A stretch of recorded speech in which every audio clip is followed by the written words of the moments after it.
So what do we mean by that? Well, if you've seen either of the books, Smart Collaboration from back in 2016, Smarter Collaboration was released just over a year ago. Chapter 1 of each book talks about these tangible, quantifiable, kind of hard-edged outcomes.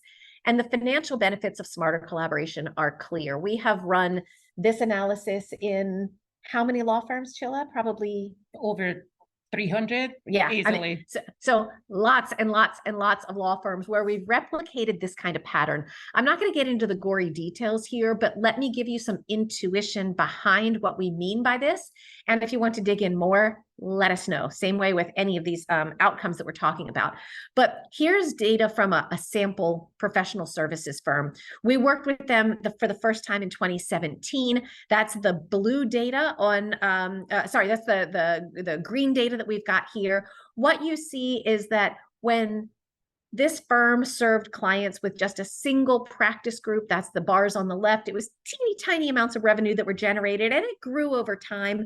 When we went back and measured the same data, client service, as a function of how broad and deep that service was, how many practice groups were serving a client in any given year, that's the blue data, right? Look how much data, look how much revenue rather is gaining with every additional practice group. This firm used to serve clients with a maximum of 5 different practice groups. Now they've got clients served by 8.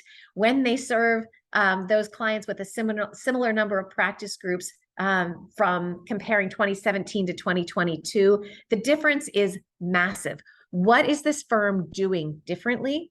They're engaging in smarter collaboration. They're not just bringing in different partners and handing off work to them. They're creating integrated, holistic client solutions that allow them to tackle more complex issues and do more lucrative work.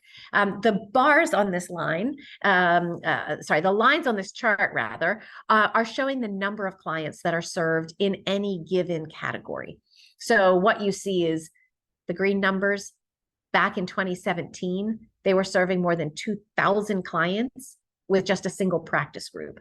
5 years later, after focusing on getting more partners to work more successfully across more practice groups, that number of small monoline clients had dropped literally in half. This wasn't a classic cut the tail exercise where they focused on getting rid of small clients. Instead, they focused people on the kinds of behaviors and outcomes that the clients really value. And those behaviors are what we're going to zero in on today. What can you do differently? How do you thrive in ways that are good for your physical health, your mental health, your collaborative health, that, by the way, are driving these kinds of outcomes? We also see some other data, and you can dig into chapter 1 here, that client relationships are more sustainable when you've got more partners who are recognized by the clients as adding value. It's not surprising that clients served by multiple partners say, even if one of those partners left, we would stick with the firm. Right? Huge difference, 7 or 8 times more likely to sustain a client relationship in the face of a partner departure if you've got multiple partners who are serving that client.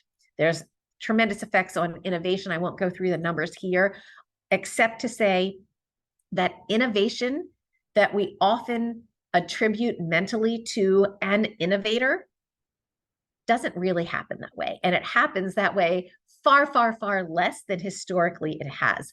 So all of the data suggests that for innovation that happens today, not just new ideas, but new ideas that get successfully implemented, we owe a debt of gratitude, not to a single inventor, but to a group of people who are coming together and combining ideas from different domains in order to make it really work.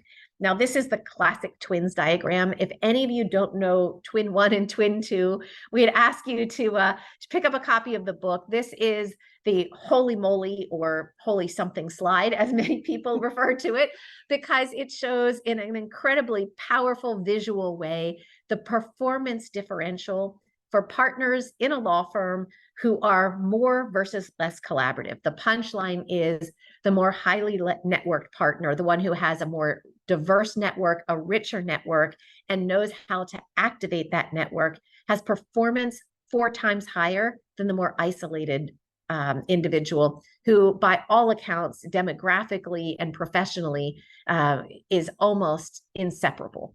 Right? So they look like twins on the surface, they behave really differently, and the more collaborative, quote unquote, twin is the one who actually generates significantly higher performance.